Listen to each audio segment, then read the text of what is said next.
পঞ্চু আর লতা হাতে করে লাঠি নিয়ে যায় আর গিয়ে রতনলালকে পেছন দিক থেকে চোর ভেবে দুঘাত ঠেঙিয়ে দেয়।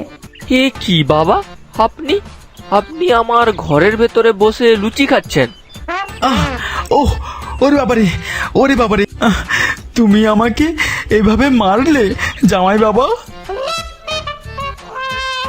হায় হায় হায় হায় হায় হায় হায়, সে কখন থেকে এসেছি, খিদের জ্বালায় আমরা নিজেরা রান্না করে খেতে বসে গিয়েছিলাম, আর তুমি কি না হায় হায় হায় হায় শ্বশুর মশাইকে মারলে, হায় হায় হায় হায় হায়।